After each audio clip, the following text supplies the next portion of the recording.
Hello everyone and welcome back to Mass Effect 3. In the last episode we learned about Task Force Aurora and their attempts to track down Leviathan, a mysterious Reaper-killing entity somewhere among the galaxy. Unfortunately, the head of the task force was killed by a colleague of his who was perhaps indoctrinated, perhaps something different, we don't really know. But we've got to the location perhaps of another colleague. We've got a couple of places to try, so we'll be tracking him down this episode. But we're going to start with something I actually just missed, because I'm an idiot, a couple of episodes ago. So here in the Valhalla Threshold, if we go to the Mika system in the top right, or Micah, we have this bit here. I didn't miss it. I'm remembering what's happened now because I was last recording session, that we were being bullied hard by Reapers and we're unable to get it. It's just fuel, and I probably spent more fuel getting there and getting back again than that fuel was worth. But that 100% of assets recovered is entirely worth it, even if I didn't even put it on my visualizer because it's fuel. Either way, what we actually want to do now is head to, well, another system we've already been to, which is the Batarian home system down here. The Kite's Nest, is it? It's this one, isn't it? Yes. You notice that's on 77%. We've been able to get here earlier, but there's actually another system here that has opened up. Good lord! Obnoxiously loud. I can really see why they dialed it down in the Enhanced Edition. So, the new system that has opened up to us here is Indres over here. And there's a couple of things to scan here. First off, there is Cholis, this planet that's a bit closer. Oh, did we get the other one as well? Nice. Cholis is a large rock planet wreathed in a haze of carbon dioxide and xenon. It was discovered by Batarian astronomers during the last century and first visited in the 2150s by Hegemony Cervini. Oh, Hegemony Cervini, good one. Hegemony, I don't know whether I say hegemony or hegemony. I can't say either, but I don't even know which one I'm supposed to be trying to not say. A small number of colonists lived in aerostat habitats above its oppressive cloud layer, harvesting carbon dioxide. No habitats can be detected now. It is likely the Reapers eliminated them, or the colonists submerged into the scorching atmosphere in an attempt to hide. But if we scan here, then we get Governor Grothan Pasness. Clearly someone was hiding. A Batarian governor, no less. And we'll pick up a bit of wreckage while we are here. Wonderful, that's us done in the Kite Nest. So now let's head over to a system we've seen in Mass Effect 2, but not in Mass Effect 3 yet. If we head back to the galaxy map, then out to the left here we have the Crescent Nebula. So this is actually, we spent quite a lot of time here in Mass Effect 2 because this is the home of Ilium, the kind of Asari tradey world from Mass Effect 2. Oh, look at that, I got the twofer again. So yes, Ilium, this one starts its picture from Mass Effect 1, even though you can't land on this. Ilium is a classic garden world, an entrepot between the Terminus systems and the Asari republics. To abet this trade, the normally stringent customs laws of Council space on product safety, prescribed materials, and sapient trafficking are relaxed. The world is hot and massive. Ground settlement is only possible at the higher polar latitudes. In more equatorial regions, the population is housed in arcology skyscrapers to escape the heat of the surface. Reaper forces met a surprising amount of resistance at Ilium. Its leaders were paranoid about keeping their fortunes, and were influential in both Terminus and Citadel space. They acquired a large defense fleet and a high number of fission weapons, and in the brief space battle used them on the Reaper's fleet's troop transports rather than their near-impervious capital ships. As a result, the inevitable ground invasion has been slowed to a crawl, as the Reapers manufacture more troops. Certainly works as a way to fight them. If we scan it, we find liquid assets. I guess that's just cash. But we also have, in the same system, some wreckage. There are a few more systems within the Crescent Nebula, though, so if we head out... Okay, there's one other one, which is the Luzon System. And here, well, it's a bit of a crafty one. The world we're looking for is there, Baalt in the asteroid belt. She's sneakily hiding. Oh, I don't even have to scan it. Great, I'll just get them. Luzon's heat pummels the Nurana belt, a ring of protoplanetary material relatively close to the star. However, this heat is not enough to instigate the true melting that occurs in planet's formation, so carbonaceous asteroids such as Baalt retain a primitive makeup. Baalt has yet to be exploited, so the Reapers appear to have ignored it. Probes suggest it is high in chondrites and troilite. I don't know what either of those are. But then we also have... There will be another... Thought I heard something in there. There'll be another thing to scan somewhere around here. There it is. I like that you can hear them now. Oh, you always could. I like that I am able to do that, because I did not know that before. With that, let's head back to... These are all places that you could have searched for Garneau. We know where he is, but there's gubs to be gathering out here. So let's head back to the map at large. So next up, right on the edge here, we've got the Shrike Abyssal, which is a brilliant name. And this is where we've got to look for a Prothean Obelisk on behalf of Volus on the Citadel. So here we've got Zadaban. Signal confirmed. Zadaban is a large, dense planet named for a Volus god of punishment. Its crust is rich in uranium, eroded by wind to create large radioactive dust storms across its surface. The Volus of Talisphere have explored the planet thoroughly with space probes and telepresent robo-mining machines and discovered they are not the first to exploit the planet. Plastics from a mining station approximately 50,000 years old can be found near the planet's equator. Curiously, the mines nearby were not tapped out of uranium ore. They were instead abandoned at the height of their operation. Ooh, and I wonder what happened 50,000 years ago to suddenly cause everything to panic and stop exactly where it was. Anyway, we get there money, which is always nice. And then also down here, there is a chunk of fuel. Heading off, there's another couple of systems within the Shrike Abyssal, 4 of them actually, so let's start by going down to Thal. That's a good name. Now here in Thal we have 2 points of call. Number 1 is Tyrix, this asteroid. Asteroids are always hard to find, and once again we don't have to scan anything, we just get a Vorcha labour team. Tyrix, one of the largest objects in Thal's asteroid belt, is a metallic asteroid with an iron-nickel core under a rocky olivine mantle. It is possibly a remnant protoplanet prevented from forming into anything bigger by the gravitational disturbances from Xerxio, which I assume is the planet nearby. Is it this? Oh, no. Oh, maybe it's this big planet towards the middle. Who knows? Maybe there's another asteroid built out there. Oh, notably this massive bastard, yeah. Yes, it is. But that's actually not what we're looking for. What we're looking for is somewhere. There we go, there it is. Is another little bit of fuel. Right, let's head on to the next system clockwise around the Shrike Abyssal, which is the Kaisil system. Here we have the planet Heshstock, which we can scan. A Systems Alliance official once summarised his tour of the Vorcha home. Oh, there's the Vorcha home world as follows: you can make your own Heshstock in 2 steps. First, take Hell, then add Vorcha. The planet is highly volcanically active, leading to periodic releases of toxic gas into the air and water supplies, as well as other extreme situations that gave rise to the Vorcha's legendary adaptability. Overcrowding and the extermination of most of their ecology led to a planet covered in weeds and hardy vermin.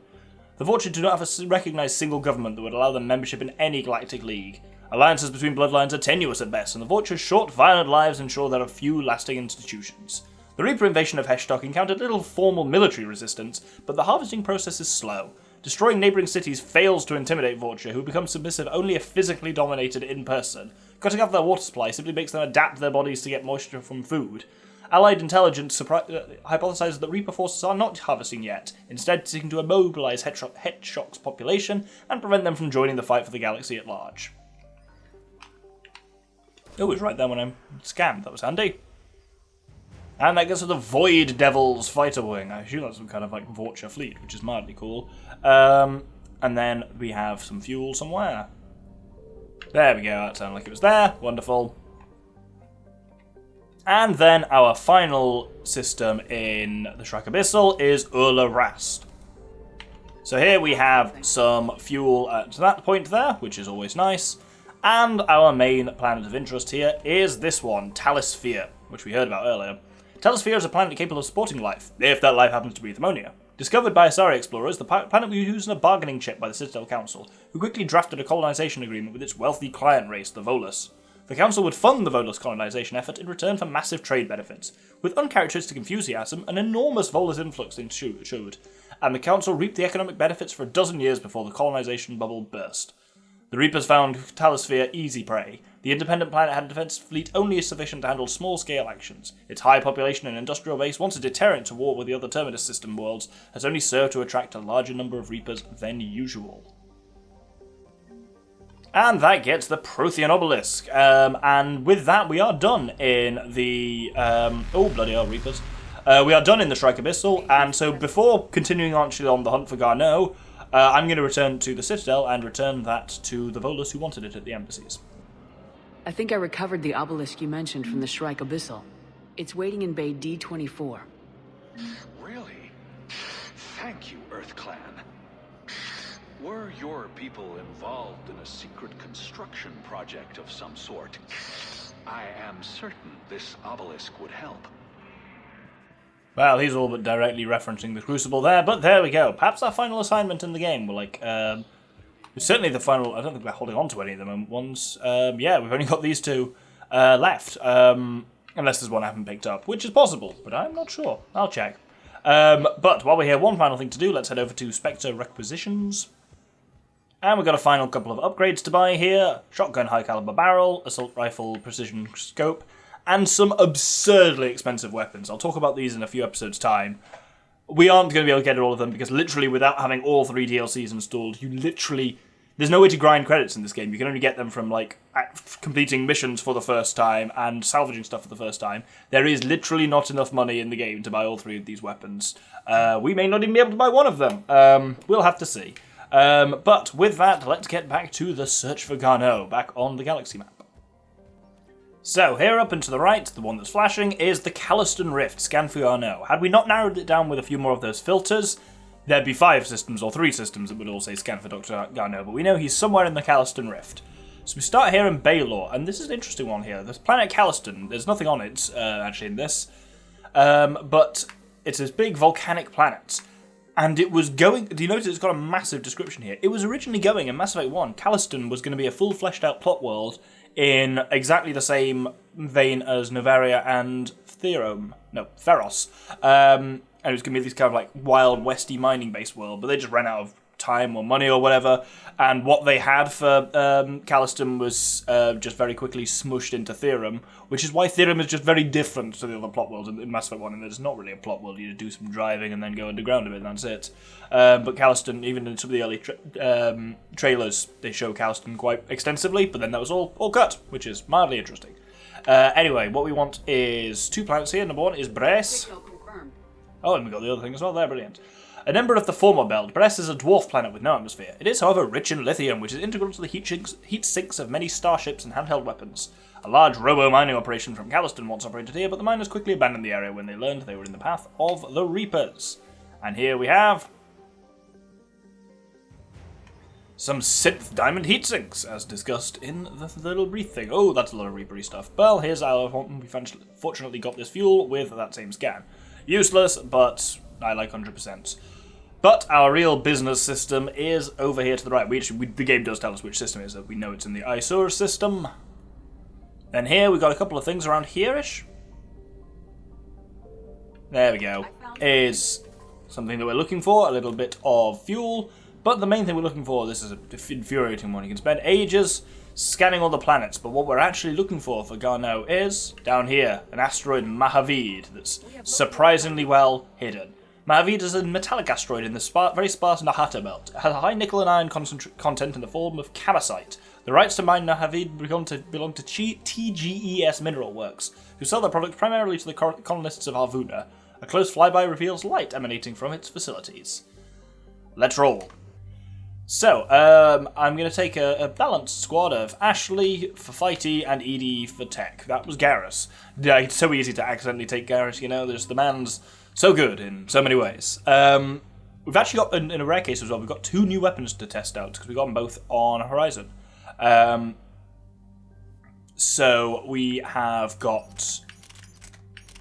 It's not an assault rifle at all, is it? It is an assault rifle. I always forget. There we go. The M99 Sabre, giant heavy assault rifle. That's also just because we're carrying the Javelin, which is also deeply heavy. We won't bring the Talon with us. Instead, we also have the M12 Locust. And you may remember this one from Mass Effect 2, because it was the one you got from Kasui's mission. I quite like the Locust. We'll make it real light to counteract the weight of that heavy assault rifle that we've got, and we'll also put a scope on it. Basically, a Locust with a scope is not too dissimilar from... Basically, it's a lightweight... assault rifle, which is quite nice. And then we have a very heavyweight assault rifle, about the heaviest of them. The Sabre is a very different beast. We are going to give it magazine upgrade and the classic extended barrel to maximise its damage. Brilliant. You'll notice, by the way, I got the new Inferno armor that we got a couple of episodes ago. I'm trying that out as well. I can actually get a level up. Let's go ammo capacity for cryo ammo or headshot. Oh, let's go for headshot. Might as well show off cryo ammo a little bit more here than I normally do. Ashley, we want... Oh, she can get a squad skill. What are our options there? Squad bonus or assault rifle damage? Squad make weapon damage. That does sound really good, actually. Let's go for that. And then ED, ooh, you've got a lot of points actually. Let's give it, top incinerate, freeze combo, or armor damage. Well, since I was talking about cryo ammo, might as well use the freeze combo. And then let's level up decoy a bit. Shields, why not? And recharge speed or shock. Ooh, shock sounds fun. Let's go for that. Cool, let's land. We're about 5 minutes out, Commander. What exactly is on this asteroid? Mining facility. TGS Mineral Works. Small operation. Could be a good place for Leviathan to hide. We've all read Edie's notes on Bryson's lab. Any questions? Do we have any more info on what this Leviathan was? Not really. We only know it killed a Reaper.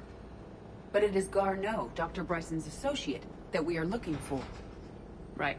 If we find Garneau, we find Leviathan. Agreed. The doctor was right.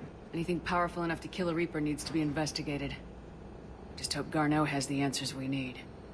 I'm reading Reaper enemy signatures in the asteroid field. Bryson said they were shadowing his field teams. If they're after Leviathan too, Reapers are a good sign. That's not something you hear every day. Take us in.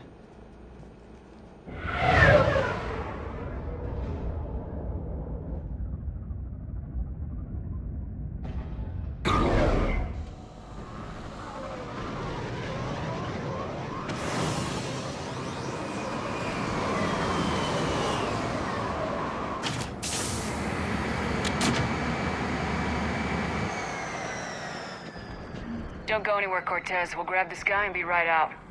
Keep me updated on the Reaper situation. Yes, Commander. Right, I'm just going to sort out weapons and powers quickly. Right, let's roll. Take this elevator, and down we go.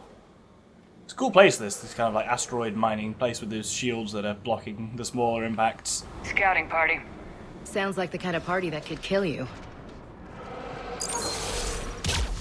Well, let's show off the Saber. So the Saber, as you can see, is a deeply thick assault rifle that it fires incredibly heavy bolts to the point where it might be best to be functionally described as it's like a lightweight sniper rifle more than anything else, and it's very powerful. That's going to be ED bafflingly not dead, and she can basically, oh there she is, yeah. We see how much damage it's doing to a brute with a single shot. Not quite as much as I'd perhaps hope, but we should be fine. Yep, there we go. Its main usefulness is not in taking out brutes, it's in taking out everything else. You notice how much, especially with cryo ammo, when it staggers targets on the hits, just because it's got so much force behind it. Oh, another brute. It's really funny how, like, brutes are a whole scary thing early in the game, and then they throw you so many of them so fast late in the game. Right, oh, Edie, you're going to have a bad time. Let's have Inferno Grenade and Incinerate and that. Actually, that did pretty good. There we go, we got him. Let's get Garneau before the serious troops arrive. It's gonna be a nightmare for these people. Indeed. Right, let's head inside TGS Mineral Works. Welcome to TGS Mineral Works. All guests need to sign in at reception. I was expecting a bit more commotion.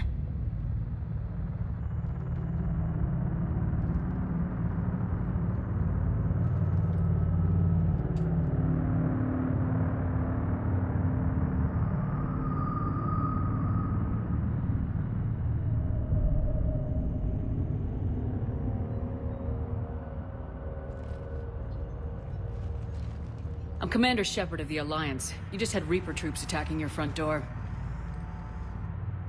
Are they still there? I've taken care of them for now. I see. That will be all. That will be.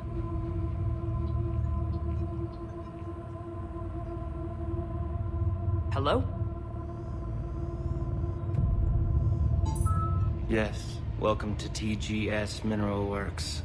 How can we help you? Yes. For the tour. Please sign in. You don't seem worried about those Reapers. You know something I don't? TGS Mineral Works is a small to mid-level supplier of tungsten to the galaxy. That's not what I meant. Are you familiar with the applications of tungsten? Look, we don't have time to waste. I'm looking for a researcher, Dr. Garneau. It would have arrived within the last couple weeks. If he's still here, I need to speak to him. We have no Dr. Garneau. Do you need to see a doctor? How about I just go in and look around? No. The access elevator is broken.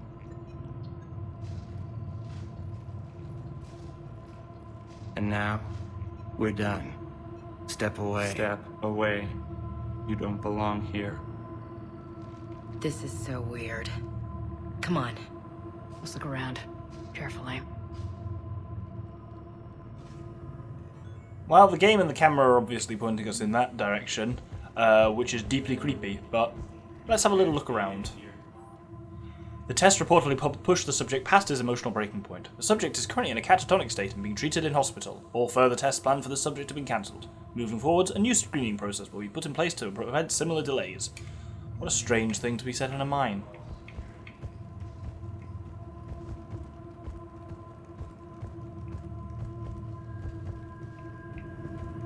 Excuse me. You don't belong here.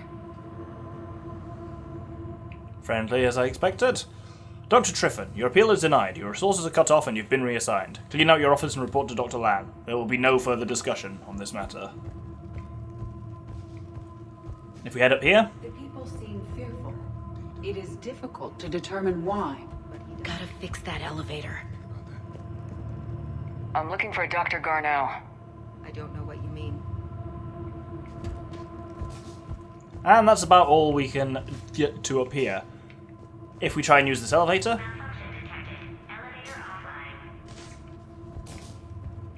But we have an option over here. There is a repair drone terminal. I'll set the drone to repair the elevator, but we have to stay with it. Welcome to foreshadowing for some annoying stuff that will happen later on in the mission. But for now, just stick next to this drone and it will get over to the elevator.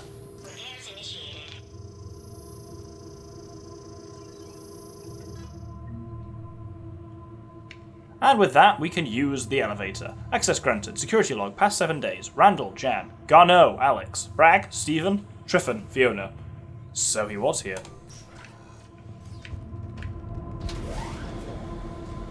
Security log said Garneau took this elevator within the last week. Why lie about that? No idea. Let's hope we don't have to look too far. And indeed, we will hold it there for the episode. We've come to this creepy asteroid base, and we'll be finding out where Garneau is next episode. I hope you'll join me then. Thank you very much, and good day.